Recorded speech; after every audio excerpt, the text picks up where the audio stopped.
Good evening everyone. सबको बहुत बहुत नमस्कार। क्लास स्टार्ट हो गई भाई आप सभी की, बताने के बाद मुझे। राधे राधे राधे राधे। अंकित साहू, सौरभ, आदर्श, कबीर, अहमद, शुभम, दिव्या, मोहम्मद, अमन, सुजीत, नमस्ते भाई, रोहित, नीतू, अंकित, मनाली, तनु, सभी को बहुत नमस्कार। उम्मीद कर रहा हूँ कि आप सभी तक मेरी आवाज़ बहुत बड़े से पहुँच रही है। हर हर महादेव। शिवरात्रि की बहुत बहुत शुभकामनाएं आप सभी को।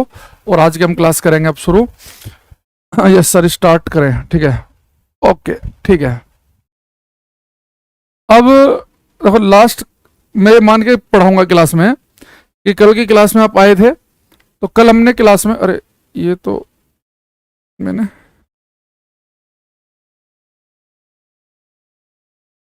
कल की क्लास में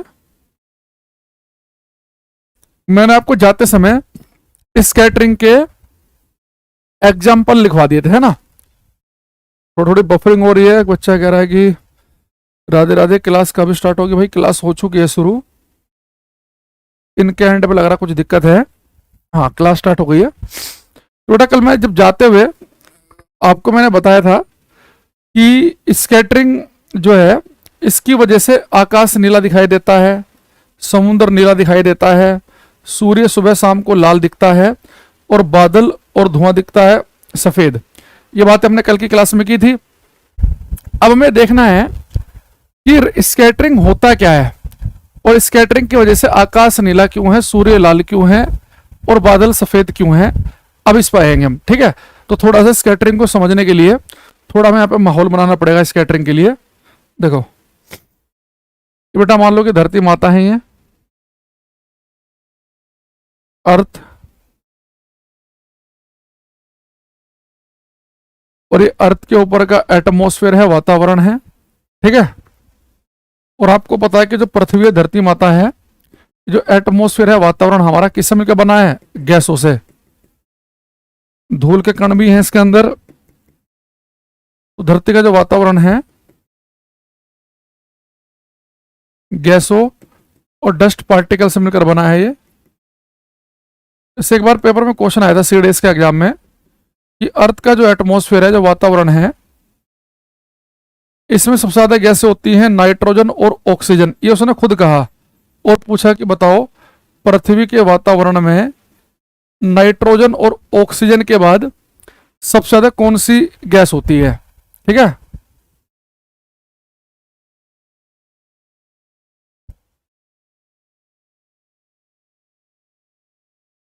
तो अगर कोई आपसे पूछे, एक कह रहा शिवरात्रि नहीं है, हमारे यहाँ तो शिवरात्रि आज ही बना रहे हैं। एक कह रहा है कि अभी शिवरात्रि नहीं है, फिर क्या है भाई? अभी कह रहा है शिवरात्रि नहीं है। देखो बेटा, जो पृथ्वी, जो धरती माता है, इसके चारों तरफ का जो एटमॉस्फेयर है, जो वातावरण है, ये गैसों और डस्ट पार्टिकल से मिलकर बना है। और जो गैसें हैं, सबसे ज्यादा गैसें हमारे एटमॉस्फेयर में होती है नाइट्रोजन और ऑक्सीजन, और उसका नंबर आता है बेटा आर्गन गैस का। पृथ्वी के वातावरण में 99% जो है वो नाइट्रोजन और ऑक्सीजन है, और जो बाकी 1% बची, उसमें भी सबसे ज्यादा परसेंटेज किसकी है? आर्गन गैस की। ये क्वेश्चन आ रखा है सीडीएस के एग्जाम में एक बार, ठीक। अच्छा, अभी बेटा धरती का वातावरण था जो गैसों से मिलकर बना है। ये मान लो कि यहां सूर्य देवता है, सन से लाइट चली। सन की लाइट कैसी लाइट होती है? White light.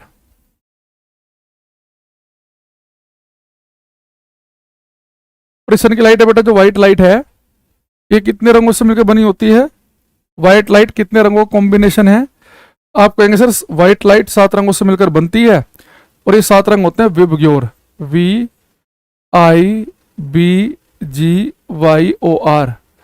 विबग्योर। इसमें बेटा जो ऊपर के जो रंग हैं, लाल ऑरेंज, रेड ऑरेंज, इनकी वेवलेंथ ज्यादा होती है। जो सबसे ऊपर के कलर हैं, लाल की वेवलेंथ सबसे ज्यादा, उससे हल्की सी कम होती है ऑरेंज की, ठीक है।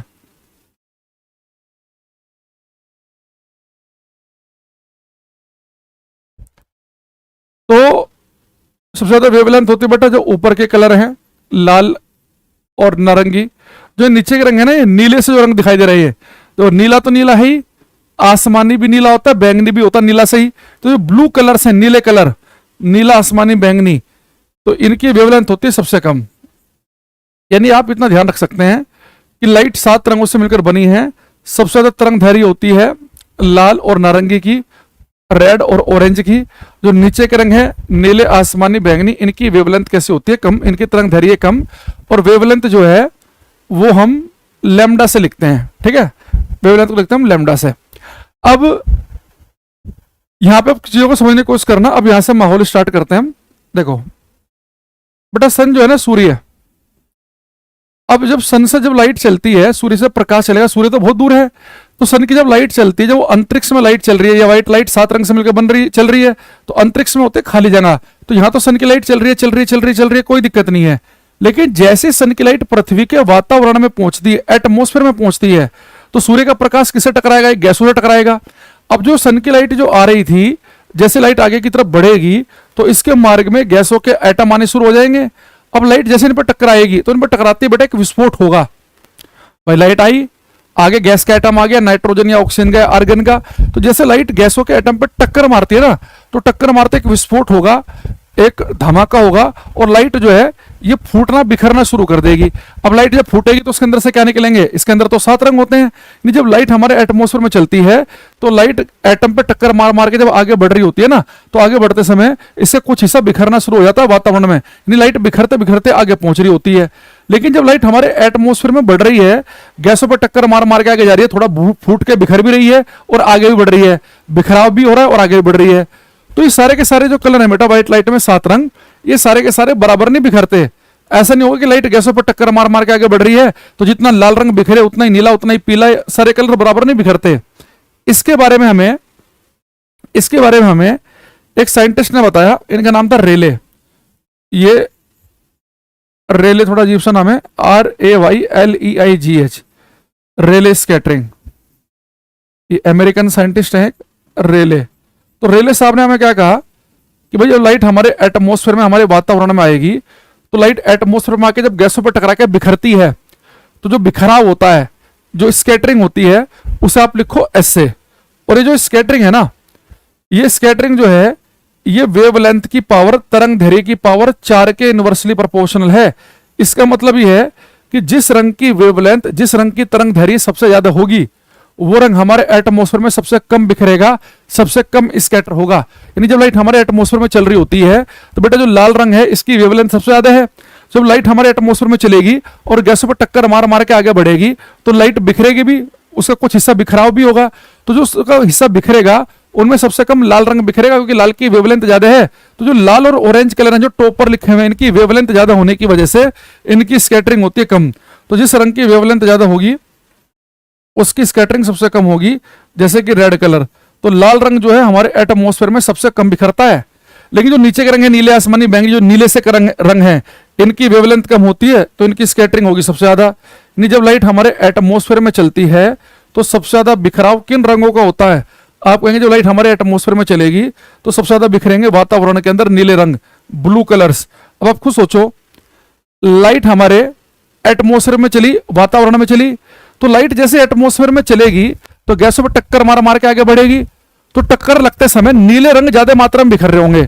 अब नीला कलर ज्यादा बिखरेगा तो बिखराव प्रकाश जब हमारी आंख में पहुंचेगा, तो नीला ज्यादा बिखर रहा है तो बिखरे प्रकाश में नीला प्रकाश ज्यादा है, इसलिए हमें पूरा बैकग्राउंड नीला दिखता है। तो और कोई आपसे पूछे कि आकाश नीला क्यों दिखाई देता है, आप बोलेंगे उसकी वजह यह है कि जब लाइट हमारे वातावरण में, आकाश में, एटमॉस्फेयर में चल रही होती है तो वातावरण में सबसे बिखराव जो होता है ज्यादा नीले रंगों का होता है। अगर नीले रंग ज्यादा मात्रा में बिखरेंगे बाकी रंगों की अपेक्षा, तो बिखरा प्रकाश जब हमारी आंख में पहुंचेगा उसमें नीला रंग ज्यादा है, तो इसलिए हमें पूरा बैकग्राउंड नीला दिखाई देता है। तो और कोई हमारे से पूछे कि हमें आकाश जो है नीले रंग का क्यों दिखाई देता है, तो हम बोलेंगे कि उसकी वजह यह है क्योंकि आकाश नीला इसलिए दिखता है कि नीले रंगों की वेवलेंथ क्या होती है? सबसे कम होती है। जिनकी रंगों की वेवलेंथ कम होगी उन रंगों की स्कैटरिंग, उनका प्रकीर्णन कैसा होगा? ज्यादा होगा। अब ये मुझे पता चल गया कि भाई ठीक है, आकाश नीला इसलिए दिख रहा है कि जो नीले रंग हैं वो वातावरण में ज्यादा बिखरते हैं, इनकी तरंग दैर्घ्य कम है, तो ये स्कैटर ज्यादा होंगे, बिखरेंगे ज्यादा। अगर नीला रंग वातावरण में ज्यादा बिखरेगा तो बिखराव प्रकाश आंख में पहुंचेगा, तो हमें बिखराव प्रकाश में नीला ज्यादा है, तो इसलिए पूरा बैकग्राउंड नीला दिखेगा। अब ये बात आपको कितनी बढ़िया समझ में आई? वो आपको अगले एक क्वेश्चन से मुझे पता चल जाएगा। अगर मैं आपसे पूछूं कि हम खतरे के निशान, डेंजर सिग्नल्स लाल रंग के क्यों बनाते हैं, तो आप क्या वजह बताओगे इसकी? खतरे के निशान लाल रंग के क्यों बनाए जाते हैं? अरे भाई विवेक साहब आएगा, सुन ले अभी, ठीक है। और ये जो बच्चे दिमाग से पैदल वाले हरकतें कर रहे हैं ना क्लास में, मेरे कमेंट नहीं आ रहे, फलाने नहीं आ रहे, इनका मेरा कोई इंटरेस्ट नहीं है। आप ये कमेंट ही करते रहो अगले घंटे, मुझे इसमें ध्यान ही नहीं देना है, क्योंकि मुझे पता है कि तुम्हारा होना कुछ है नहीं और तुम बाकी कुछ होने दोगे नहीं। अब देखो, अगर मैं आपसे कहूं कि हम खतरे के निशान, डेंजर सिग्नल्स रेड कलर के क्यों बनाते हैं, तो उसकी वजह क्या है? आप कहोगे सर सीधी सी बात है, अभी आपने सामने बताया कि जो लाल रंग है, रेड कलर, इसकी वेवलेंथ, तरंग दैर्घ्य सबसे ज्यादा होती है। तो जिस रंग की वेवलेंथ ज्यादा होगी वो रंग कम से कम बिखरेगा, कम से कम स्कैटर होगा। यानी अगर मैं अपने हाथ में एक लेजर लाइट ले लूं जिससे लाल रंग निकलता है, मैंने बटन दबाया, अब इससे लाल रंग निकल रहा है, तो लाल रंग जो हमारे एटमॉस्फेयर में जा रहा होगा, गैसों पर टक्कर मार मार के आगे बढ़ रहा होगा, तो लाल रंग कम से कम बिखरता है। अगर लाल रंग कम से कम बिखरेगा तो बहुत दूर तक चला जाएगा, क्योंकि उसका बिखराव कम है। तो वो बहुत ही कम बिखर रहा है, तो बहुत लंबी डिस्टेंस ट्रेवल कर लेगा वातावरण में, और बहुत दूर से भी आपको लाल रंग दिख जाएगा। तो खतरे के निशान हम लाल रंग किस लिए बनाते हैं? क्योंकि लाल रंग की तरंग दैर्घ्य, वेवलेंथ ज्यादा होने की वजह से लाल रंग कम से कम स्कैटर होता है, कम से कम बिखरता है। अगर ये कम बिखरेगा तो बहुत दूर तक पहुंच जाएगा। अगर मैं खतरे का निशान नीले रंग का बना दूं तो नीला तो ज्यादा बिखरता है एटमॉस्फेयर में, वो जल्दी बिखर जाएगा, बहुत दूर तक पहुंच ही नहीं पाएगा। तो खतरा तो भाई दूर से ही पता हो जाना चाहिए ना, पहले से आभास हो जाना चाहिए। तो खतरे के निशान हम लाल रंग के इसलिए बनाते हैं क्योंकि लाल रंग की वेवलेंथ ज्यादा होने की वजह से लाल रंग जो है वो कम स्कैटर होता है, कम बिखरता है। तो यहां पे लिखेंगे हम danger signals, danger signals are made from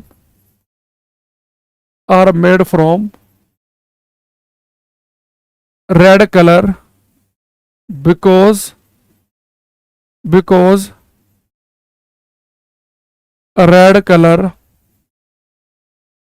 scatters least due to high wavelength, Hindi में लिखेंगे खतरे के निशान लाल रंग के बनाए जाते हैं। खतरे के निशान लाल रंग के बनाए जाते हैं क्योंकि उच्च तरंग दैर्घ्य की वजह से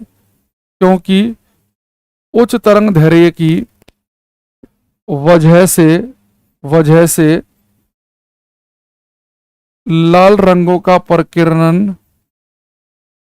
क्योंकि उच्च तरंग दैर्घ्य की वजह से लाल रंगों का प्रकीर्णन सबसे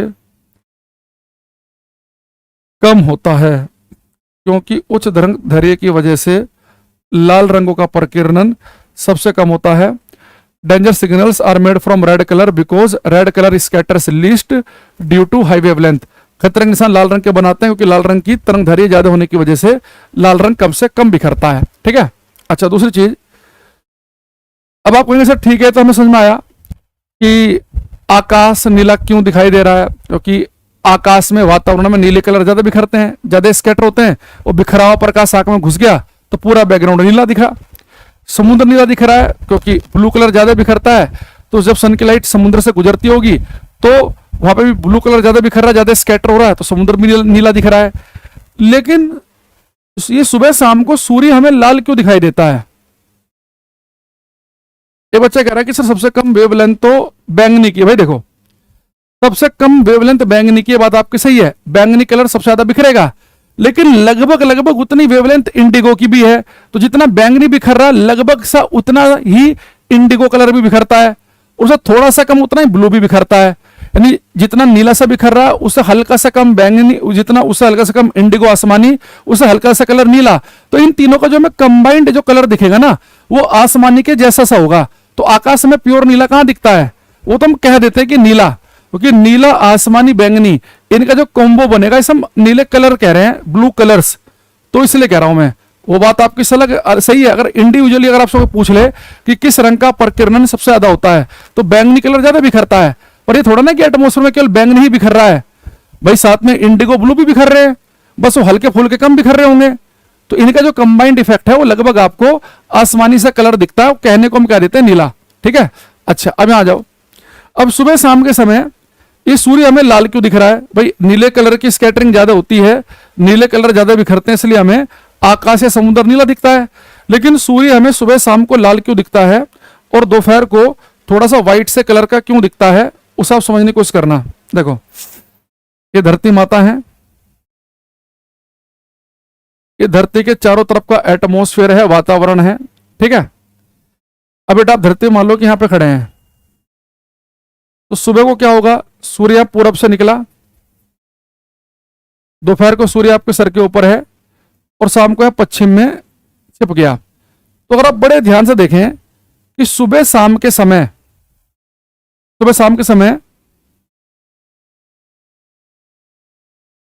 सूर्य का प्रकाश चला, सन से लाइट चली और आपकी आंख तक पहुंची।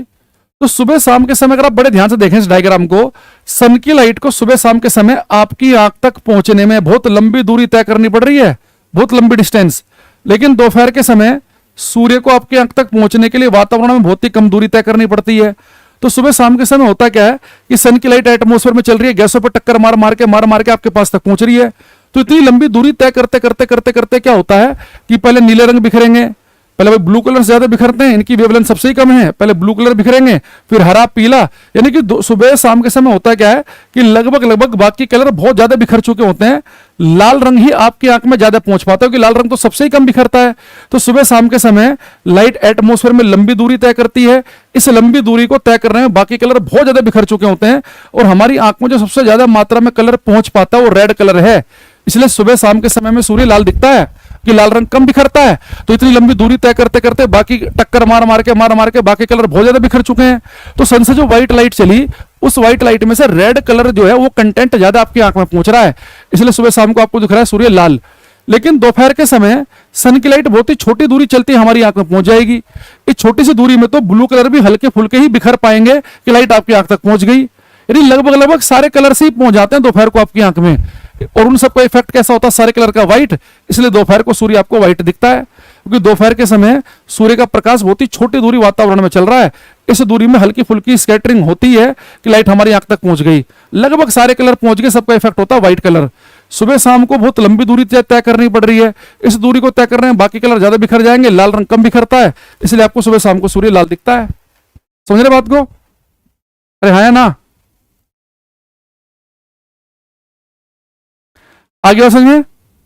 तो मैंने क्या बोला आपसे कि ये भाई कौन बच्चा है जो मूर्खता की हद कर रहा है? फिर ये कह रहा है कि ऑप्शन तो बैंक ने दिया था। अरे भाई मैंने बोला तो है, अगर तेरे से कोई इंडिविजुअली अलग से पूछ ले कि कौन सा कलर ज्यादा मात्रा में बिखरता, ज्यादा स्कैटर होता है, तो आपको पता नहीं कि अगर आपसे पूछे कि इनमें से ज्यादा कौन सा रंग बिखरता है, तो ज्यादा कौन सा रंग बिखरता है? बैंगनी कलर की वेवलेंथ कम है तो ज्यादा बिखरेगा, वो इससे ज्यादा बिखर रहा है बैंगनी कलर, वेवलेंथ सबसे कम है उसकी।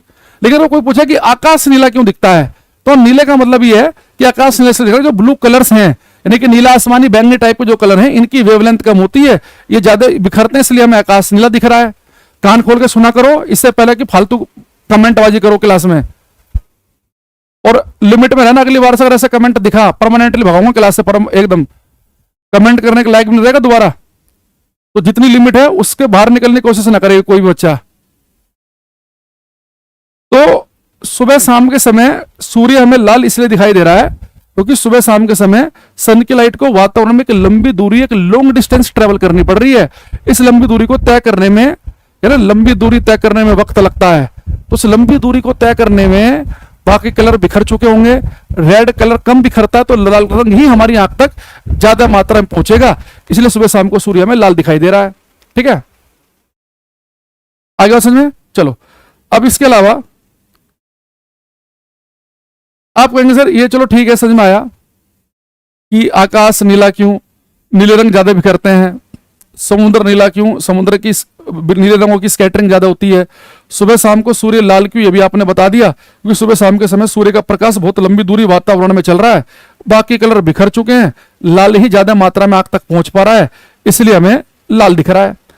अब आते हैं कि भाई सर बादल सफेद क्यों दिखते हैं हमें, इसके पीछे की वजह क्या है ना। देखो ये बेटा जो मैं आपको रेले स्कैटरिंग बता रहा हूं कि जिस रंग की वेवलेंथ कम उस रंग की स्कैटरिंग ज्यादा, जिसकी वेवलेंथ कम उसकी स्कैटरिंग ज्यादा, जिसकी वेवलेंथ ज्यादा उसकी स्कैटरिंग कम।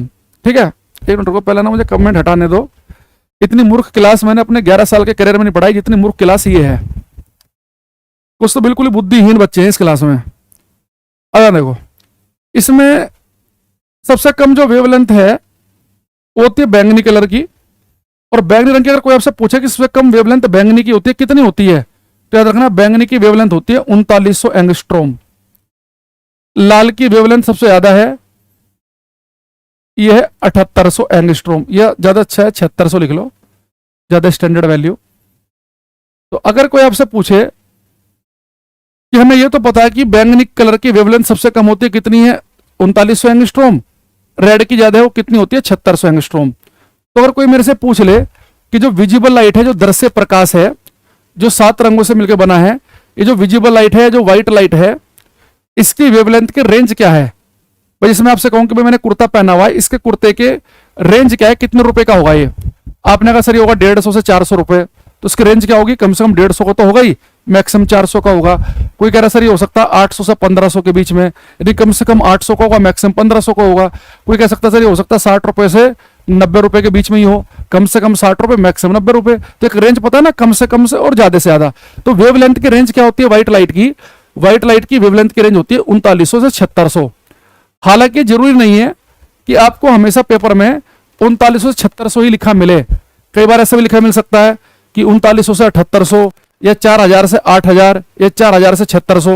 यानी पहले वाली जो वैल्यू है वो 3900 के आसपास की होनी चाहिए, बाद वाली वैल्यू 7600 के आसपास की होनी चाहिए। तो यहां पे एक चीज और ये लिख लेना, range of wavelength, range of wavelength, range of wavelength of visible light, दृश्य प्रकाश के तरंग दैर्घ्य की परास, दृश्य प्रकाश के तरंग दैर्घ्य की परास। बेटा दृश्य प्रकाश जो होता है, जो विजिबल लाइट होती है, इसकी वेवलेंथ की रेंज होती है 3900 एंगस्ट्रोम से लेके 7600 एंगस्ट्रोम, या कई बार वो नैनोमीटर में पूछ लेता है। नैनोमीटर में आप लिख सकते हैं 390 नैनोमीटर से 760 नैनोमीटर। ठीक, अब यहाँ पे एक बात समझना कि नैनोमीटर में पूछेगा तो बेटा 390 760, और एंगस्ट्रोम में पूछेगा तो 3900 से 7600।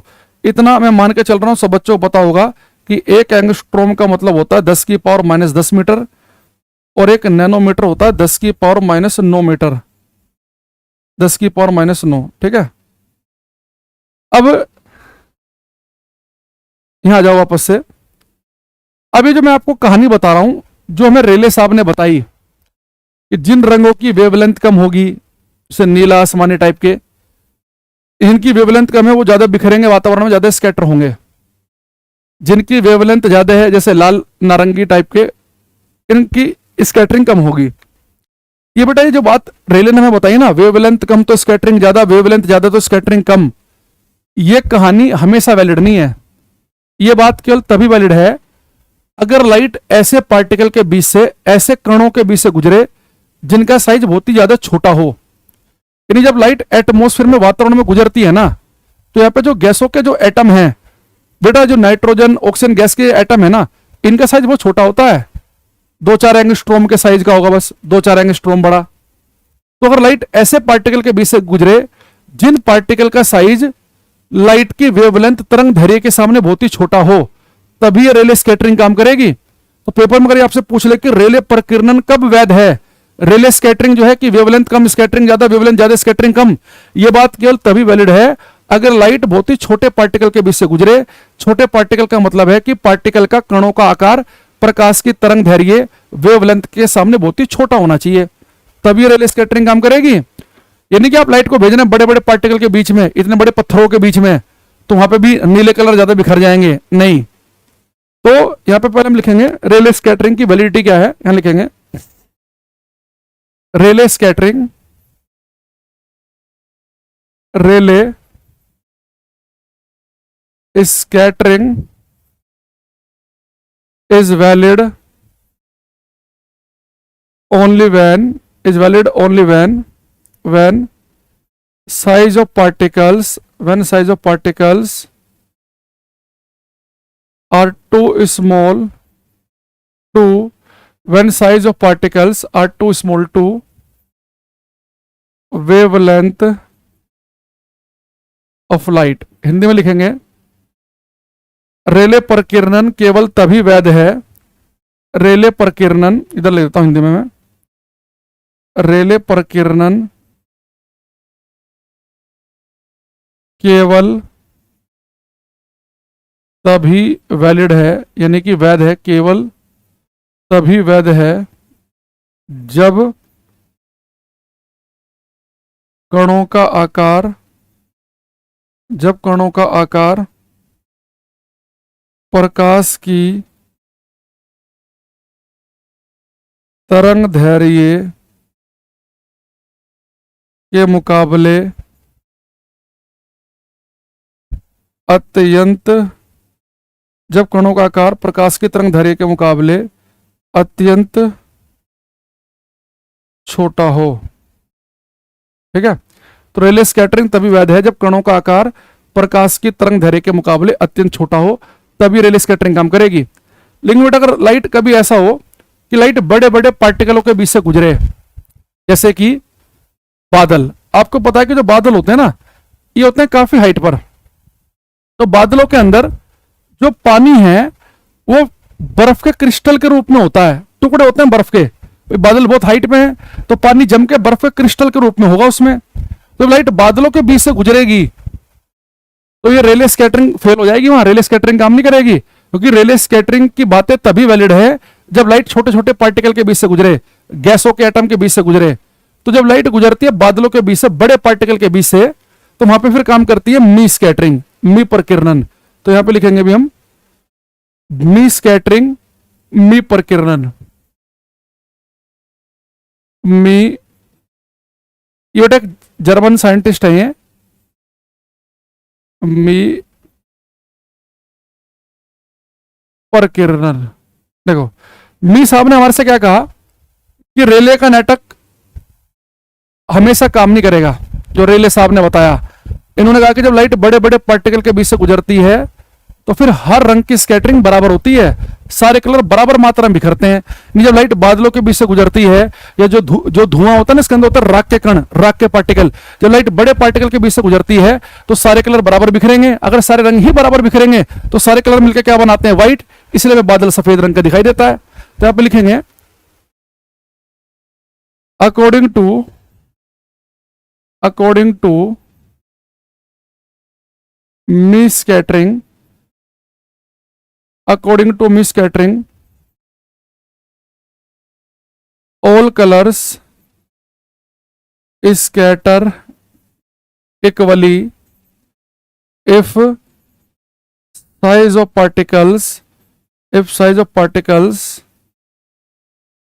are too big to wavelength of light। Hindi में लिखेंगे मी प्रकीर्णन के अनुसार, मी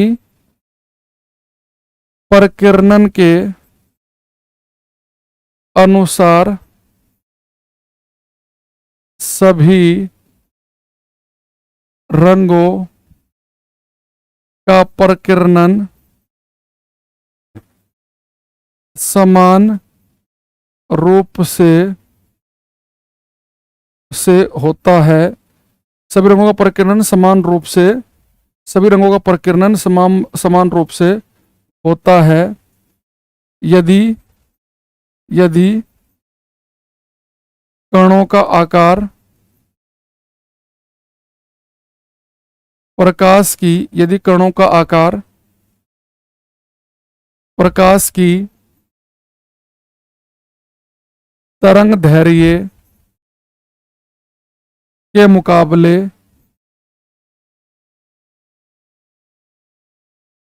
अत्यंत बड़ा हो, अत्यंत बड़ा हो। अब यहाँ पे एक चीज देखना, हमने दो, मैं एक बार इंग्लिश से बोल देता हूं करके, लेटर समझ में नहीं आ रहा है तो, according to me scattering all colours scatter equally if size of particles are too big to wavelength of light. Mie प्रकीर्णन के अनुसार सभी रंगों का प्रकीर्णन समान रूप से होता है यदि कणों का आकार प्रकाश की तरंग दैर्घ्य के मुकाबले अत्यंत बड़ा हो। अब मुझे एक चीज बताना, मैंने आपको आज आते ही दो चीजें बताई। भाई जगदीश, ये क्लास लाइव है चाहे रिकॉर्डेड है, तो ये तो वैसे कोई फर्क पड़ना नहीं चाहिए। तो क्लास में आ ही रहा है आधे घंटे लेट, तो अगर ये लाइव भी हो तो तुझे तो क्या ही फर्क पड़ जाएगा, है ना। इससे पता लगा के तुझे क्या मिल जाएगा लग कि ये क्लास लाइव है। अब मेरा क्वेश्चन आपसे ये है कि मैंने आपको दो के बारे में बताया, एक रेले और एक मी। रेले साहब कह रहे हैं कि जिस रंग की तरंग दैर्घ्य छोटी है वो रंग ज्यादा बिखरेंगे वातावरण में, वो ज्यादा बिखरेंगे। और मी कह रहा है कि सारे रंग बराबर मात्रा में बिखरेंगे, सब रंगों की स्कैटरिंग बराबर होती है। रेले कह रहा है कि नीले की स्कैटरिंग ज्यादा होती है। तो आपको क्या लगता है, रेले की बात सही है कि मी की बात सही है? किसकी बात सही है? रेले और मी में से आपको क्या लगता है किसकी बात ठीक है?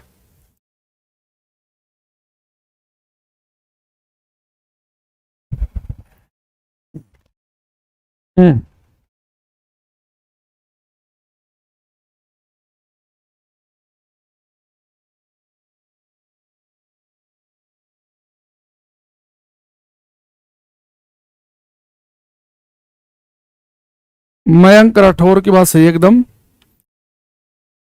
आकाश, अनमोल, सोना, रसित, वरुण, अभिषेक, ईशांत यादव, शिव प्रताप, विश्वेंद्रा, अनमोल, आकाश, कुशेंद्रा, मनाली, अवंतिका, रघुवंशी, हिमांशु, बहुत सारे बच्चे में अलग अलग आंसर दे रहे हैं।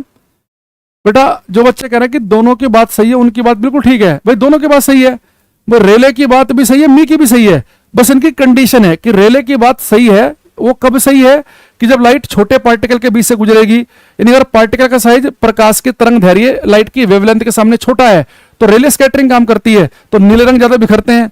अगर लाइट बड़े पार्टिकल के बीच से गुजरेगी तो फिर सारे कलर बराबर मात्रा में बिखरते हैं। तो फिर किसकी बात सही है? मी की सही है। तो रेले भी सही है, मी भी सही है। वो डिपेंड करता है कंडीशन के ऊपर कि लाइट कहां से गुजर रही है, बादलों से गुजर रही है, बड़े पार्टिकल के बीच में से गुजर रही है, कि एटमोस्फेयर वातावरण में से गुजर रही है ना। कंडीशन है, बिल्कुल सही बात है ना, कंडीशन। अच्छा अगर मैं आपसे कहूं कि जो व्हाइट लाइट है जो 7 रंगों से मिलकर बनी है, इन 7 रंगों में हमारी आंखों के लिए सबसे ज्यादा सुगराही सेंसिटिव कलर कौन सा है? मान लो बहुत सारे कलर पड़े हो, हमारी आंखें बहुत सेंसिटिव है उस कलर की तरफ को, जल्दी उसकी तरफ को अट्रैक्ट होगी, है ना। और हमारी आंखों में चुभेगा भी नहीं, परेशान भी नहीं करेगा। तो हमारी आंखों के लिए सेंसिटिव कलर सुगराही कलर, जिससे हमारी आंखें इजीली ग्रहण कर पाए, आंखों में ना चुभे और अच्छी चमक के साथ भी दिखे। तो बेटा अगर पेपर में पूछ ले कि मनुष्य की आंखों के लिए सबसे ज्यादा सुगराही रंग कौन से हैं, तो आप बोलेंगे पीला और हरा। पीला और हरा कलर जो है ये मोस्ट सेंसिटिव कलर है हमारी आंख के लिए, पीला और काला, पीला और हरा। देखो अगर आप हरा कलर, जैसे आप कभी हॉस्पिटल में जाओ, मान लो कोई पड़ोसी बीमार हो गया, आप उससे मिलने गए आईसीयू में, आपने देखना आईसीयू में सारे के सारे कर्टेन पर्दे हरे कलर के होंगे, ताकि मरीज अपनी आंखें खोले तो उसकी आंखों में ऐसे रंग ना पहुंचे जो इरिटेट करें। तो पीला हरा कलर ऐसे हैं, ये अगर आप बहुत देर तक भी देखेंगे तो इरिटेट नहीं करेंगे और अच्छे भी दिखाई देंगे, है ना। यहाँ पर लिखेंगे हम most sensitive colours, most sensitive colours for human eyes, for human eyes, मनुष्य की आंखों के लिए, मनुष्य की आंखों के लिए, मनुष्य की आंखों के लिए सबसे सुगराही रंग। बेटा मनुष्य के आंखों जैसे सेंसिटिव सुगराही रंग होते हैं, पीला और हरा, येलो एंड ग्रीन, पीला और हरा। एक जो अगला क्वेश्चन पूछने वाला हूं इस बार के लिए इंपॉर्टेंट है, वो किसी न किसी सेट में आ सकता है। देखो बेटा, अभी आपने सुना होगा कि अहमदाबाद में एक प्लेन क्रैश हुआ, बहुत सारे लोग उसमें चले गए और बड़ा दुखद एक घटना घटी कुछ समय पहले। अब उसके बारे में जब इंक्वायरी हुई कि भाई क्यों क्रैश हुआ है प्लेन, तो आपने एक शब्द बार बार सुना होगा न्यूज में कि जब प्लेन क्रैश हुआ तो इसका ब्लैक बॉक्स ढूंढा जाएगा। प्लेन के अंदर एक ब्लैक बॉक्स होता है, इसके अंदर सारी की सारी रिकॉर्डिंग रहती है।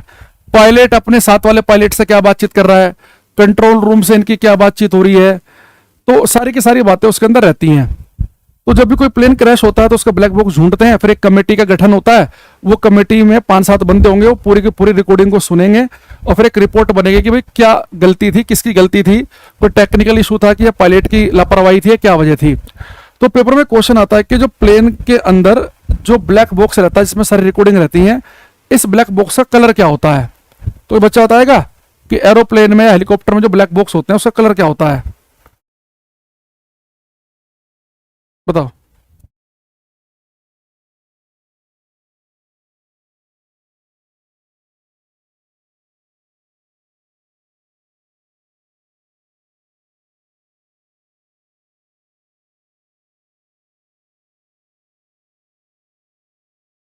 हाँ,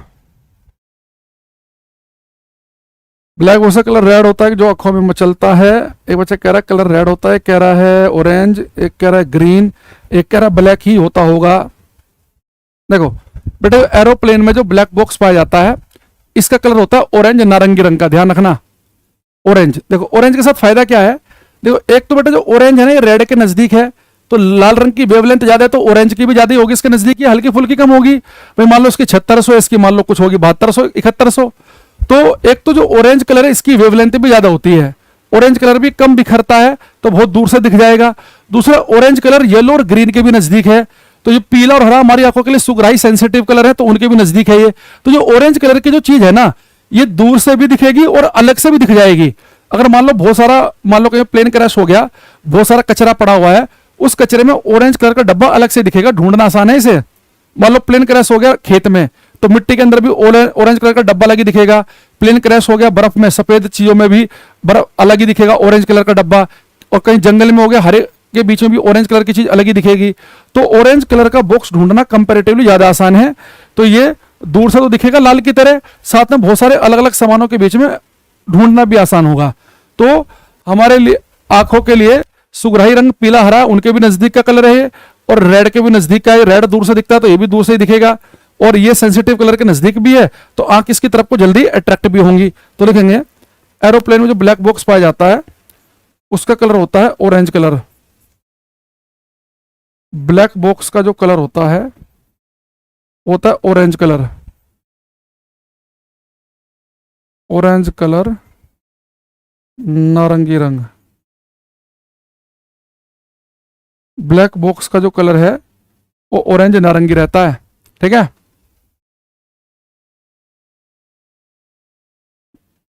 ब्लैक बॉक्स ऐसे मटेरियल का बनाया जाता है जो जल्दी से मेल्ट ना हो, हाई मेल्टिंग पॉइंट वाले टाइटेनियम टाइप से के मटेरियल का जो जल्दी से मेल्ट ना होता हो। और इसे एरोप्लेन के बिल्कुल पीछे वाले हिस्से में रखा जाता है ब्लैक बॉक्स को, क्योंकि जब भी कोई प्लेन क्रैश होता है ना सबसे ज्यादा सुरक्षित बचने की जो संभावना होती है वो टेल की होती है, पूंछ की, बिल्कुल सबसे पीछे वाला जो पार्ट होता है, तो सबसे ज्यादा संभावना उस हिस्से की होती है बचने की, ठीक है। अच्छा, अब मैंने यहां पे क्या बोला आपसे कि अगर कोई आपसे पूछे कि भाई ये बताओ कि मैंने बहुत सारे क्वेश्चन अब आपको बताए स्कैटरिंग में, एक क्वेश्चन मेरे याद आया अभी, मैं भूल जाता है इसे, अच्छा एकदम दिमाग में आ गया पूछते पूछते ही। अच्छा, अगर मैं यहाँ पे एक काम करूं कि आप सभी धरती में हैं, आप मुंह उठा के देखते हैं दिन में तो आपको आकाश नीला दिखता है क्योंकि नीले रंग वातावरण में ज्यादा स्कैटर होते हैं, बिखरते हैं। अगर आप में से मैं किसी एक बच्चे को पकड़ के अंतरिक्ष में छोड़ के आ जाऊं, किसी स्पेस शिप में अंतरिक्ष यान में बैठा के, अगर आप अंतरिक्ष में चले गए यानी पृथ्वी के वातावरण से बाहर चले गए और आप मुंह उठा के देखेंगे तो किसी अंतरिक्ष यात्री के लिए आकाश का रंग क्या होगा? कोई बच्चा बताएगा अंतरिक्ष यात्री के लिए आकाश का रंग क्या होता है? ये बताओ।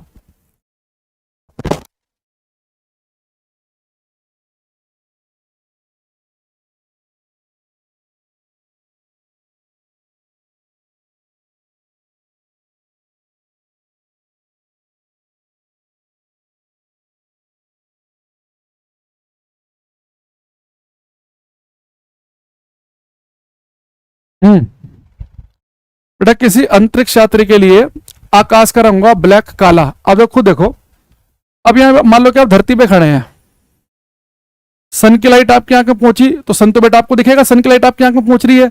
लेकिन सन की लाइट आपकी आंख में पहुंचने से पहले पूरे एटमॉस्फेयर में नीले रंग बिखर जाएंगे, तो बिखरा हुआ रंग भी तो हमारी आंख में आएगा, तो बैकग्राउंड हमें दिखेगा नीला। लेकिन जब अगर अंतरिक्ष यात्री है, सन की लाइट आपकी आंख में पहुंची तो सन तो आपको दिखेगा, लेकिन सन की लाइट आपकी आंख में पहुंचने से पहले वहां कोई कलर बिखरेंगे नहीं, क्योंकि अंतरिक्ष में एटमॉस्फेयर में वैक्यूम निर्वात है, वहां पे कोई एटमॉस्फेयर नहीं है। वहां पे थोड़ी ना कि नाइट्रोजन ऑक्सीजन गैस है कि लाइट आएगी तो साथ में बिखरेगी भी, तो बिखराव प्रकाश में नीला ज्यादा होगा तो आपको बैकग्राउंड नीला दिख जाए। भाई अंतरिक्ष में तो वैक्यूम है, खाली में तो कुछ नहीं है, सन की लाइट सीधे आंख में पहुंचेगी, वह सूर्य दिखेगा आपको। तो हर वो जगह अगर आपके सर के ऊपर एटमॉस्फेयर वातावरण नहीं है, आपके लिए आकाश का रंग काला है। अगर आप चांद के ऊपर पहुंच जाओ, वहां देखेंगे चांद के ऊपर आकाश आपको काला दिखेगा, क्योंकि चांद के ऊपर तो एटमॉस्फेयर वातावरण है ही नहीं, जीवन संभव नहीं है चांद पे, क्योंकि एटमॉस्फेयर नहीं है। तो वहां पे कोई एटमॉस्फेयर ही नहीं है, तो कोई कलर बिखर ही नहीं पाएंगे एटमॉस्फेयर में, जब एटमॉस्फेयर है ही नहीं तो पूरा पूरा बैकग्राउंड काला दिखेगा आपको। ऐसे एक बार क्वेश्चन आया एग्जाम में, अगर पृथ्वी के ऊपर से एटमॉस्फेयर हटा दिया जाए, अब यहां खड़े व्यक्ति के लिए आकाश का रंग कैसा होगा? काला। जब एटमॉस्फेयर नहीं होगा तो काला होगा। तो चाहे व्यक्ति अंतरिक्ष में हो, चांद के ऊपर हो, धरती से एटमॉस्फेयर हटा दें, अगर एटमॉस्फेयर हमारे सर के ऊपर नहीं है तो आकाश का रंग है काला। तो लिखेंगे for an astronaut, for an astronaut the colour of sky is black. किसी अंतरिक्ष यात्री के लिए, किसी अंतरिक्ष यात्री के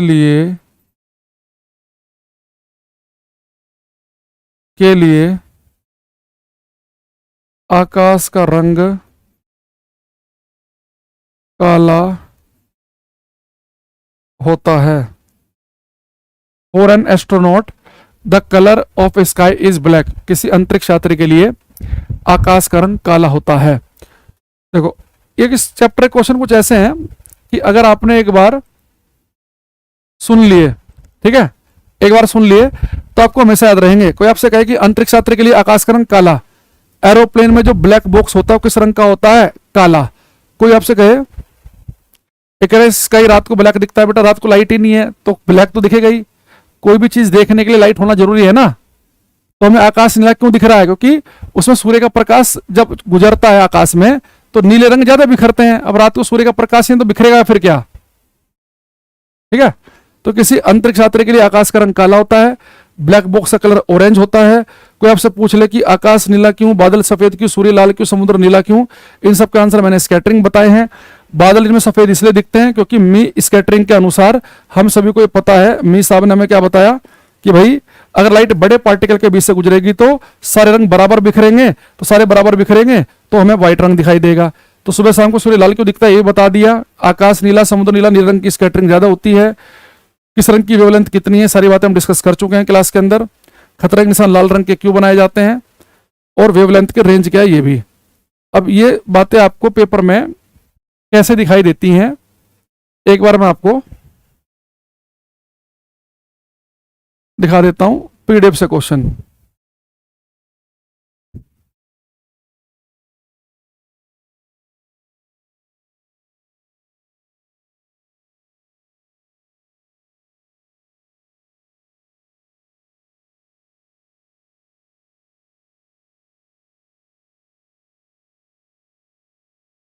यहां देखना,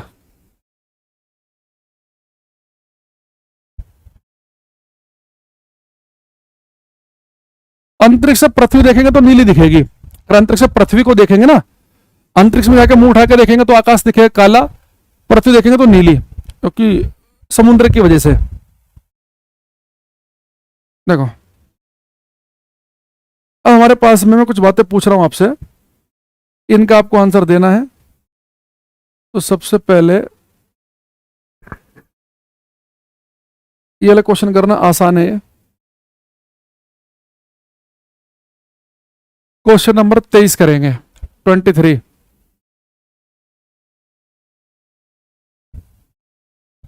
ओजोन गैस से नीला आकाश नहीं होता, आकाश नीला होता है स्कैटरिंग की वजह से। हम्म।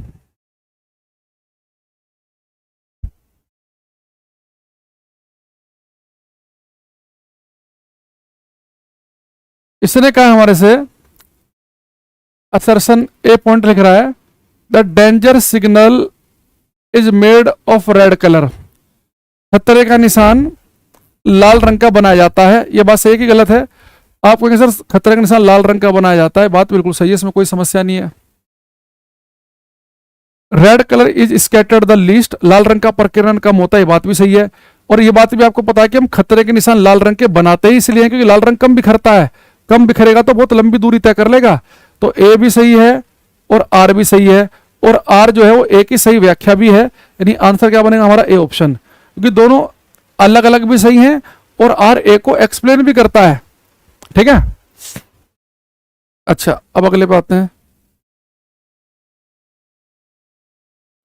N astronaut sees the colour of the sky as, अंतरिक्ष यात्री को आकाश का रंग दिखाई देता है कौन सा? ये तो अभी बताया, डायरेक्ट ही क्वेश्चन है, ब्लैक काला, तो टाइम खराब करने की जरूरत नहीं है इसमें। अंतरिक्ष यात्री के लिए आकाश का रंग होता है काला। एक क्वेश्चन कितना आसान, देखो ये है, कह रहा है कि choose the correct statement. Wavelength of red colour, शायद मैंने पहले ही बताया आपको, ये लाल रंग की तरंग दैर्घ्य बैंगनी रंग से कम होती है, नहीं, लाल रंग की वेवलेंथ तो ज्यादा होती है, wavelength of red colour is more, हाँ लाल रंग की वेवलेंथ ज्यादा होती है बैंगनी से, बैंगनी कलर की वेवलेंथ ज्यादा होती है, गलत है। बैंगनी कलर की वेवलेंथ येलो से ज्यादा है, गलत। देखो बैंगनी की तो सबसे कम ही होती है, तो बैंगनी की किसी से ज्यादा हो ही नहीं सकती, इसलिए गलत हो गए, और लाल की किसी से कम नहीं होती, तो आंसर है इसका बी ऑप्शन।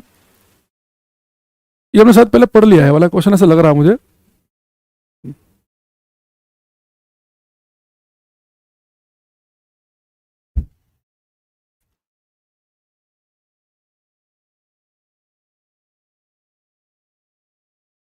एक क्वेश्चन और है बिल्कुल सेम ऐसे ही। इसने कहा है कि red light signal used as a danger signal because, red light signal को खतरे के निशान के रूप में प्रयोग किया जाता है क्योंकि red light is scattered least, लाल रोशनी कम बिखरती है। ये पहले क्वेश्चन असर्शन और रीजन के तौर पे आया था, इसमें डायरेक्ट ही क्वेश्चन बना दिया। ये आसान क्वेश्चन है ये।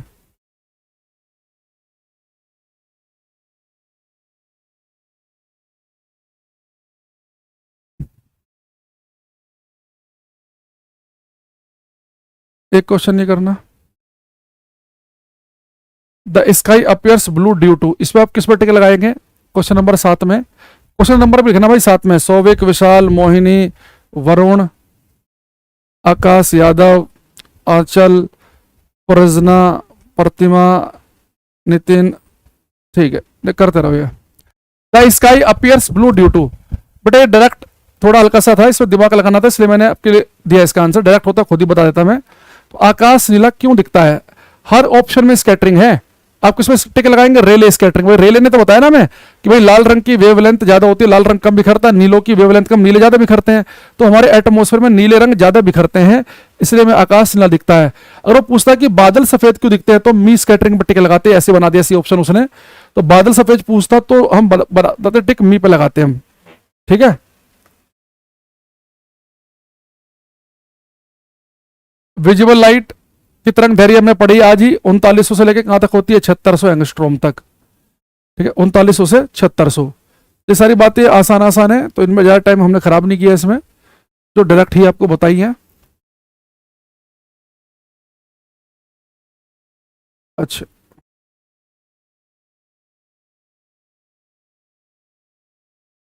तो स्कैटरिंग में जितनी बातें बताई गई हैं आपको लंबे समय तक याद रहेंगी, बहुत आसान चीजें हैं इसमें। आकाश नीला क्यों, बादल सफेद क्यों, सूर्य लाल क्यों, समुद्र नीला क्यों, स्कैटरिंग। अंतरिक्ष यात्री के लिए आकाश का रंग कैसा, ब्लैक बॉक्स का कलर कैसा, खतरे के निशान लाल रंग के ही क्यों बनाए जा रहे हैं, है ना। हमारे एटमॉस्फेयर में कौन सी गैसें ज्यादा होती है? नाइट्रोजन, ऑक्सीजन, उसके बाद कौन सी आती है? आर्गन गैस आती है ना। और भी कुछ बातें आपको बताई इधर उधर की, सेंसिटिव कलर कौन सा है आंखों के लिए, ये सब आपको ध्यान रहेंगे। ठीक है, हाँ। जैस्मिन, हर्ष, सोनी, काजल, नैन, शेफाली, वरुण, आंचल, निहारिका, संजय, बढ़िया। टाइम चेंज कर दीजिए। बेटा आप अकेले पढ़ रहे, होम ट्यूशन चल रहा है, पहले बताओ, is it A home tuition कि आप अकेले पढ़ रहे हैं इसमें? आपने कहा कि टाइम चेंज कर दो, मान लो मैंने कर दिया, कल को दूसरा बच्चा बोले कि टाइम चेंज कर दो, तो फिर मुझे क्यों नहीं करना चाहिए? अगर आपके कहने पे अगर मैं करूंगा तो इसमें तो हजारों बच्चे हैं, उनके कहने पे क्यों ना करूं? ऐसे तो फिर रोज ही टाइम चेंज होगा, है ना?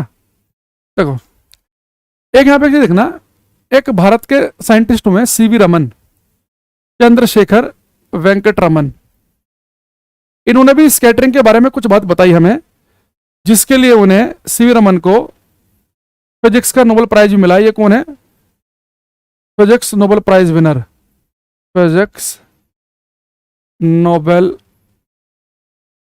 Prize winner. और इन्हें फिजिक्स का जो नोबेल प्राइज मिला वो मिला 1930 में। किसके लिए मिला इन्हें? फॉर रमन इफेक्ट, रमन प्रभाव या रमन स्कैटरिंग के लिए। ठीक है, तो इन दोनों लिखेंगे सीवी रमन को, चंद्रशेखर वेंकट रमन को, सीवी रमन को भौतिकी का नोबेल पुरस्कार 1930 में रमन प्रभाव के लिए मिला है, रमन प्रभाव के लिए। तो उन्होंने क्या बताया था हमें, देखो इन्होंने हमारे से कहा, तो सीवी रमन से पहले ना लोग ये मान के चलते थे भाई जैसे मान लो लाइट एटमॉस्फेयर में गुजरी। अब एक काम करो आप, इन्होंने कहा कि आप कोई एक ही कलर की लाइट ले लो। जैसे मान लो कि अभी एटमॉस्फेयर वातावरण है मेरे आसपास, और मैंने एक लेजर लाइट ली लाल रंग वाली, मैंने बटन दबाया और उसे लाल रंग का प्रकाश निकला। ठीक है, एक जगह से टाइम ठीक है। एक कह रहा भीम का कलर नीला क्यों है? भीम का कलर, ये शायद वो कहना चाह रहा है जो बंदे जो जय भीम वाले होते हैं ना, वो ब्लू कलर का कलर कर लेते हैं बॉडी पे, वो उसकी वजह कोई ऐसे स्कैटरिंग नहीं है। उसकी वजह यह है कि वो ज्यादातर जो लोग हैं वो अनुयायी हैं, जो भगवान की तरह मानते हैं डॉक्टर भीम राव अम्बेडकर जी को, और उनके साथ में एक होता ना, एक बंदे का एक टैग होता है, तो उनका एक टैग है कि वो ब्लू कलर के कोट में उनके आपको ज्यादा पुराने फोटो मिलेंगे, तो शायद वो इसलिए नील रंग लगा के रखते हैं। अच्छा ओके, मुझे तो टाइम अभी मिला था, मैं आपकी क्लास देखने कभी नहीं भूलता। ओके ठीक है, ओ चलो अब आ जाओ। अब देखो बेटा, मान लो कि आप एक चीज बताओ, ये मेरे आसपास एटमॉस्फेयर है, वातावरण है, मैंने यहाँ पे बटन दबाया, ये मान लो कि लेजर लाइट है। ठीक है, लेजर लाइट, ठीक। अगर ये लाल रंग की लाइट है, अब एक चीज बताओ, ये लाल रंग का प्रकाश है, ये एटमॉस्फेयर में चल रहा है, तो जब एटमॉस्फेयर में लाल रंग का प्रकाश चलेगा और गैसों पर टकरा के हल्का फुल्का बिखरेगा, तो बिखरा प्रकाश भी तो लाल ही होगा। अगर मैं यहाँ पर नीला रंग का प्रकाश छोड़ दूं एटमॉस्फेयर में, केवल नीले रंग का प्रकाश है, वो गैसों के एटम पर टकराएगा, तो जो बिखरा हुआ होगा वो भी तो नीला ही होगा। तो हम पहले मान के चलते थे कि जो लाइट जा रही है और जो बिखरा हुआ प्रकाश है वो एक ही कलर का होगा। और आगे चल के हम पढ़ेंगे कि जो प्रकाश है ना, ये फोटोन नामक कणों से मिलकर बना है, फोटोन से। तो हम ये मान के चलते थे कि अगर हमने मान लो कि भाई जो फोटोन जा रहे हैं अगर ये नीले कलर के हैं, तो जो बिखरा हुआ प्रकाश होगा उसमें जो फोटोन होंगे वो भी नीले कलर के ही होंगे। अगर मैं केवल लाल रंग का प्रकाश छोड़ूंगा तो बिखरा प्रकाश भी लाल ही होगा। लेकिन हमें सीवी रमन साहब ने बताया कि ये बात आपकी ठीक है कि अगर लाल रंग का प्रकाश वातावरण में जा रहा है तो बिखरा प्रकाश भी लाल ही होगा। लेकिन 10 मिलियन में से, आउट ऑफ 10 मिलियन, 10 मिलियन समझ रहे हो, 1 मिलियन होता है 10 लाख के बराबर। तो कह रहा है कि 10 मिलियन में से एक फोटोन ऐसा होता है कि जिसकी फ्रीक्वेंसी, जिसकी आवृत्ति अलग होती है। मान लो कि आपने लाल रंग का प्रकाश छोड़ा, लेकिन जो बिखरा हुआ प्रकाश है, उस बिखरे प्रकाश में जो फोटोन है, 10 मिलियन में से एक फोटोन ऐसा होगा जिसकी फ्रीक्वेंसी लाल से अलग होगी। तो इतनी डीप स्टडी की उन्होंने, ये बता दिया कि जो बिखरा हुआ प्रकाश है, उस बिखरे प्रकाश के 10 मिलियन में से एक फोटोन ऐसा भी रहता है जो अलग फ्रीक्वेंसी का होता है। तो इसके लिए उन्हें नोबेल प्राइज मिला। तो बस आपको सीवी रमन वाले में केवल ये याद रखना है कि सीवी रमन साहब को फिजिक्स का जो नोबेल प्राइज मिला था वो कब मिला? एक तो 1930 में, याद रखना 1930 के अंदर मिला है। और दूसरा याद रखेंगे कि जिन्हें जो नोबेल प्राइज मिला है वो रमन प्रभाव के लिए, रमन स्कैटरिंग के लिए दिया गया है। और उन्होंने क्या बताया कि आउट ऑफ 10 मिलियन, 10 मिलियन में से एक फोटोन ऐसा है जिसकी फ्रीक्वेंसी अलग है। छोड़ा हुआ प्रकाश लाल था, तो जो बिखरा हुआ प्रकाश, उस बिखरे प्रकाश के हर 10 मिलियन में से ऑन एन एवरेज एक फोटोन ऐसा रहता है जिसकी फ्रीक्वेंसी, आवृत्ति अलग रहती है, इसलिए मिला इन्हें। ठीक है,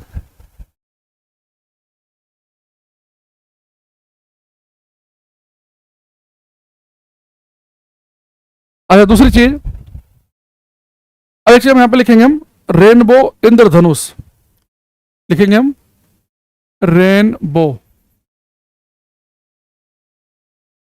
इंद्रधनुष। तो जैसे मैंने आपको बहुत सारे एग्जाम्पल बताए कि जैसे मैंने आपको बताया कि भाई अब कल की क्लास में ऑप्टिकल फाइबर किस पे काम करता है, एंडोस्कोपी किस पे काम करती है, और मिराज का बनना किस पे काम करता है, और हीरे का चमकना TIR लिखवा दिया। बाल्टिक कम गहरी दिख रही है, तारे टिमटिम आ रहे हैं, सब मैंने बताया रिफ्रैक्शन में जाएगा। आकाश नीला, बादल सफेद, ये सब जाएंगे स्कैटरिंग में।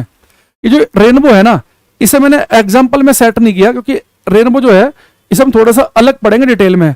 इससे कई बार अलग अलग टाइप के क्वेश्चन आए हैं, तो ये केवल एग्जाम्पल में खपा के बात नहीं बनेगी कि TIR का एग्जाम्पल है, कि रिफ्रैक्शन का एग्जाम्पल है, कि स्कैटरिंग का एग्जाम्पल है। थोड़ा ज्यादा पढ़ना पड़ेगा, तो रेनबो को हम इसलिए अलग से ले रहे हैं। ठीक है, देखो बेटा जो रेनबो है इंद्रधनुष, मान लो कि आप ट्यूशन पढ़ाते हैं अपने आसपास के छोटे बच्चों को, आपने बोर्ड लगाया कि हमारे यहाँ पहली क्लास से लेके 8वीं क्लास तक के बच्चों को ट्यूशन पढ़ाया जाता है ना। ओम नमः शिवाय भाई, ओम नमः शिवाय। बड़े जल्दी आ गए भाई क्लास में ओम नमः शिवाय करने, ठीक है, घंटे बाद।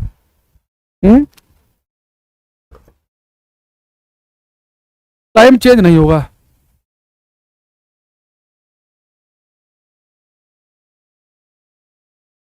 टाइम यही रहेगा।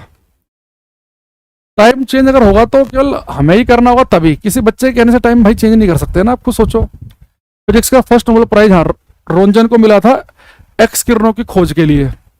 हमने फिजिक्स के नोबेल प्राइज की बात तो की नहीं है पहले वाले की। पहले वाला 1901 में मिला था रोंजन को, इन्हें मिला 1930 में।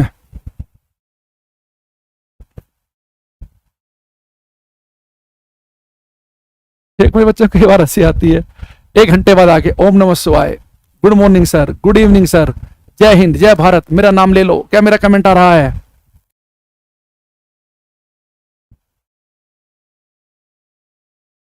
मैं सोचता हूं तुम लोगों को मुझे इतना डांटना पड़ता है, मुझे खुद को अच्छा नहीं लगता। कई बार अपनी मैं खुद की वीडियो देखता हूँ ना, कई बार लगता है कि यार ज्यादा मामला रूड हो रहा है, लेकिन तब भी कुछ भी फायदा नहीं हो रहा। मैं अपने ऊपर बदनामी भी ले रहा हूँ। आप में से कुछ लोग कहते भी होंगे मास्टर जी जड़े एटीट्यूड में रहते हैं, गुस्से में रहते हैं, लेकिन तब भी आप लोग मानते नहीं हो। और अगर आपसे पूरी क्लास ही हंस के बात कर ली जाए, भाई साहब आप तो पढ़ाने नहीं दोगे, आपके कमेंट ही खत्म नहीं होते हैं। मेरा नाम ले लो। नाम सुनने की जो बीमारी है ये कोरोना से भी खतरनाक हो चुकी है। ये देखो, अब आपने बेटा ट्यूशन का बोर्ड लगाया, 1 से लेकर 8वीं तक के बच्चे हमारे यहाँ पढ़ेंगे। एक चौथी क्लास का बच्चा जो आपसे ट्यूशन पढ़ रहा है पिछले 2-3 महीने से, उसने कहीं से सुना और आपसे पूछ लिया कि भैया ये रेनबो इंद्रधनुष क्या होता है। अब चौथी क्लास के बच्चे को तो आप थोड़ा आसान भाषा में ही बताओगे ना, अब लंबे चौड़े टेक्निकल फिजिक्स के सब तो बताओगे नहीं, लेकिन आप उसे यह जरूर कहोगे कि रेनबो इंद्रधनुष क्या है। कि अगर किसी दिन आपको आकाश में एक साथ 7 रंगों का पैटर्न दिख जाए, अगर स्काई में, आकाश में अगर आपको एक साथ 7 रंगों का पैटर्न दिख जाए, तो समझ जाना कि ये रेनबो इंद्रधनुष है। इंद्र जी का धनुष जो है रंग बिरंगा है, 7 रंगों का। तो वो क्या, ठीक है, यानी आपको इतना पता है कि जब मुझे किसी को रेनबो समझाना है तो मुझे बताना पड़ेगा कि भाई आपको 7 रंग दिखने चाहिए। तो जो व्हाइट लाइट में, जो सूर्य के प्रकाश में 7 रंग होते हैं, तो ये कभी 7 रंग एक साथ 7 रंगों में स्प्लिट हो जाए, 7 रंगों में एक साथ टूट जाए, तो आपको रंग बिरंगा पैटर्न दिखेगा। यानी रेनबो के लिए आपको 7 रंग तो दिखने चाहिए। यानी रेनबो के लिए सबसे इंपॉर्टेंट कंडीशन क्या है? लाइट का 7 रंगों में टूटना। और बेटा जो लाइट 7 रंगों में टूटती है ना, इसे हम कहते हैं डिस्पर्जन, वर्ण विक्षेपण।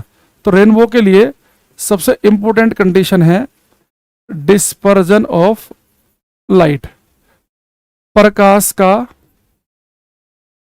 वर्ण विक्षेपण, प्रकाश का वर्ण विक्षेपण। तो वर्ण विक्षेपण का मतलब क्या होता है, लिखेंगे splitting of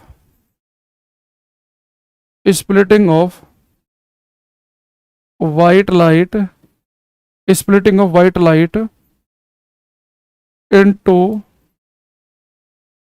7 colors, splitting of white light into 7 colors is called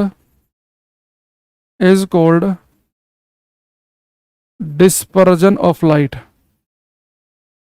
सफेद प्रकाश के 7 रंगों में, सफेद प्रकाश के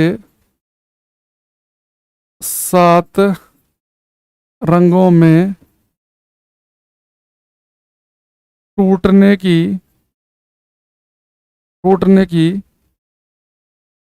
घटना को, श्वेत प्रकाश के 7 रंगों में टूटने की घटना को प्रकाश का वर्ण विक्षेपण कहते हैं। यानी कि रेनबो देखने के लिए एक तो डिस्पर्जन होना बहुत जरूरी है। ये बेटा रेनबो बनेगा, मैं आपको डायग्राम से दिखाऊंगा भी मैं अभी। ये बेटा एक रेनबो बनेगा ना, एक सेकंड घटना जो होती है वो होती है इंटरनल रिफ्लेक्शन, आंतरिक परावर्तन की। जब रेनबो बनेगा तो लाइट आंतरिक रूप से परावर्तित होती है वर्षा की बूंद के अंदर। इंटरनल रिफ्लेक्शन भी होगा, ये डायग्राम बनाऊंगा तो आपको समझ में आएगा। आंतरिक परावर्तन,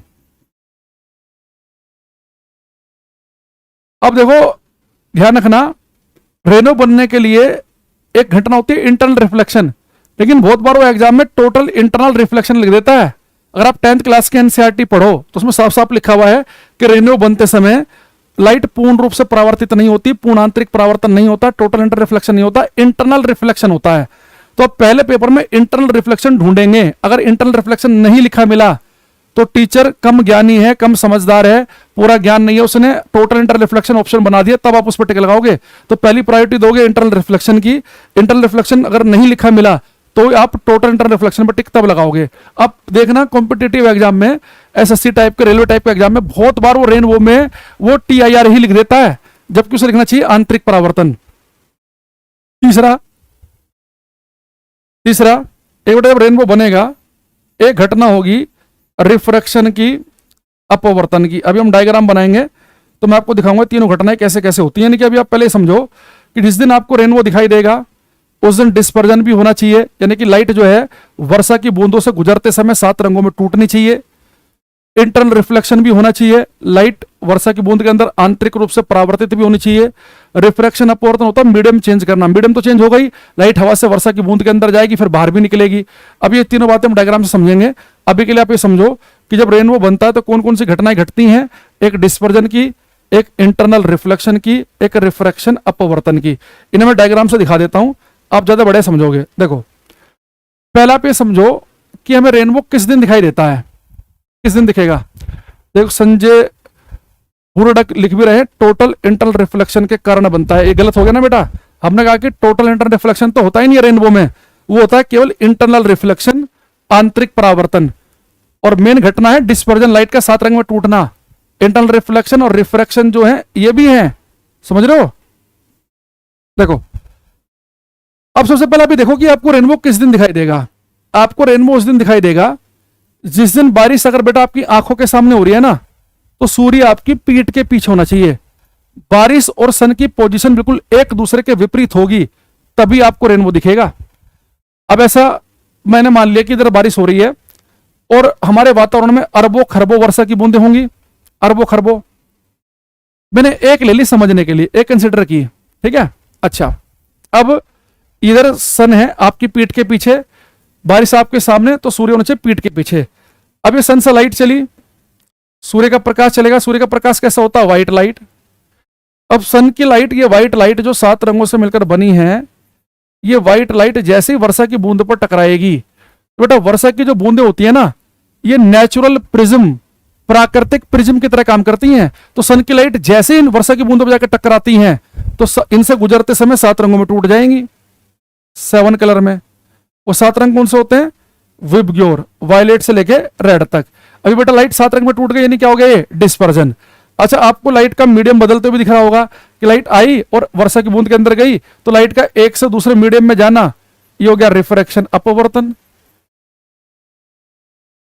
अपवर्तन। अब यहां से क्या होता है, वर्षा की बूंद जब अंदर जाएंगी, ये 7 रंगों में टूट गई, डिस्पर्जन, वर्ण विक्षेपण हुआ। अब यहां से लाइट क्या करेगी, इंटरनली रिफ्लेक्ट करेगी, आंतरिक रूप से वर्षा की बूंद में परावर्तित होगी। पर यह पूर्ण आंतरिक परावर्तन नहीं है, आंतरिक रूप से परावर्तित होगी, पूरी की पूरी परावर्तित नहीं होती। ये हो गया मेरे पास में इंटरनल रिफ्लेक्शन, आंतरिक परावर्तन, इंटरनल रिफ्लेक्शन, आंतरिक परावर्तन। ठीक, अब यहां से बेटा लाइट निकलेगी बाहर। अब अंदर क्या है, अंदर है पानी, वर्षा की बूंद, बाहर है हवा। तो लाइट ने यहाँ पे मीडियम चेंज किया, यानी यहाँ पर भी क्या हो गया, रिफ्रैक्शन अपवर्तन। यानी कि जब रेनबो बनता है तो रिफ्रैक्शन की घटना दो बार होती है, दो बार लाइट मीडियम बदलेगी, एक बार अंदर जाएगी, एक बार बाहर जाएगी। अब मान लो कि व्यक्ति यहाँ अपनी छत पे खड़ा है, तो जो व्यक्ति छत पे खड़ा है इसकी आंख में 7 अलग अलग रंग पहुंचेंगे, तो इसे 7 रंग का पैटर्न दिखेगा और ये बोलेगा रेनबो निकल गया। अब देखो जिस दिन रेनबो बना, सन की लाइट बूंदों पे जाकर टकराई, 7 रंगों में टूटी, यानी कि डिस्पर्जन हुआ। लाइट मीडियम बदल रही है, रिफ्रैक्शन भी हुआ। लाइट इंटरनल रिफ्लेक्ट हो रही है, यानी कि आंतरिक परावर्तन भी हो रहा है। समझ में आई बात ये? यानी कि जब रेनबो बनता है तो डिस्पर्जन भी हो रहा है, इंटरनल रिफ्लेक्शन भी हो रहा है, रिफ्रैक्शन अपवर्तन भी हो रहा है। दूसरी चीज, अगर मैं आपसे पूछूं कि जब रेनबो बनता है, उस रेनबो में देखते हैं कौन बताएगा, आपको वायलेट कलर, बैंगनी कलर सबसे नीचे, रेड सबसे ऊपर दिखता है, या रेड नीचे और बैंगनी ऊपर दिखता है? कौन सा वाला सीक्वेंस आपको ठीक लग रहा है? लाल ऊपर है कि लाल नीचे वाला? हम्म,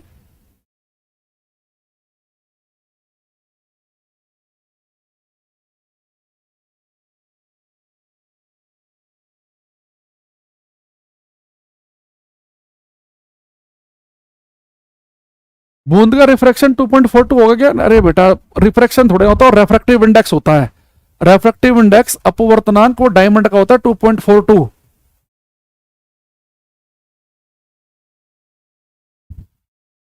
देखो, अब यहां पे देखना, ये बेटा दोनों सीक्वेंस सही है, ये वाला भी, ये वाला भी। ये लाल रंग अगर ऊपर है, इसे हम कहते हैं प्राइमरी रेनबो। वो रेनबो जिसमें लाल रंग ऊपर दिखता है वो प्राइमरी रेनबो होता है। और जब आप रेनबो देखते हो ना, तो जनरली आपको प्राइमरी रेनबो ही दिखता है जिसमें लाल रंग होता है टॉप पर। अगर आप कभी रेनबो देखते हैं ना, आपको लाल दिखेगा ऊपर, बैंगनी दिखेगा नीचे। लेकिन जो रेनबो आपको दिखेगा ना, उस रेनबो के थोड़ा सा ऊपर और देखना, इस कभी जीवन में अगर रेनबो दिखे, उसके ऊपर थोड़ा सा और देखना, एक बहुत ही डल, बहुत ही कम चमक का एक धुंधला सा रेनबो और दिखेगा, जिसमें लाल होता है नीचे, बैंगनी होता है ऊपर। इसे हम कहते हैं सेकेंडरी रेनबो। तो सेकेंडरी रेनबो बहुत ही कम चमकदार होता है, इसलिए हमारा इस पर ध्यान जाता भी नहीं है। अगर प्राइमरी बहुत ज्यादा ब्राइट नहीं है तो हो सकता है कि आपको दिखे ही ना। तो द्वितीयक इंद्रधनुष जो होता है, इसके अंदर लाल रंग होता है नीचे और बैंगनी होता है ऊपर। अच्छा, रेनबो कोई सा भी हो, चाहे प्राइमरी हो चाहे सेकेंडरी हो, रिफ्रैक्शन अपवर्तन की घटना होगी दो बार। लाइट एक बार वर्षा की बूंद के अंदर जाएगी, एक बार बाहर निकलेगी। तो रिफ्रैक्शन अपवर्तन दोनों में ही दो दो बार होगा। रिफ्रैक्शन अपवर्तन दोनों में ही दो दो बार होगा। लेकिन फर्क क्या है कि यहां पे लाल रंग नीचे है और यहां पे लाल रंग ऊपर है बेटा। वो फर्क है इंटरनल रिफ्लेक्शन, आंतरिक परावर्तन का। देखो, अगर लाइट केवल एक बार ही इंटरनल रिफ्लेक्शन करके, एक बार ही आंतरिक परावर्तन करके बाहर निकल जाए तो बनेगा प्राइमरी रेनबो। यहां देखो, लाइट केवल एक बार ही इंटरनल रिफ्लेक्ट हुई, बाहर निकल गई, तो बैंगनी कलर नीचे, लाल ऊपर, तो आपको प्राइमरी रेनबो दिख रहा है। लेकिन अगर लाइट जो यहां पर इंटरनल रिफ्लेक्ट करके बाहर निकली, इसे कुछ हिस्सा और इंटरनल रिफ्लेक्ट कर दे, एक बार और कर ले, यानी एक बार तो यहां रिफ्लेक्ट हुआ इंटरनली, लाइट का कुछ हिस्सा ये फिर से इंटरनल रिफ्लेक्ट हुआ और यहां से बाहर निकला।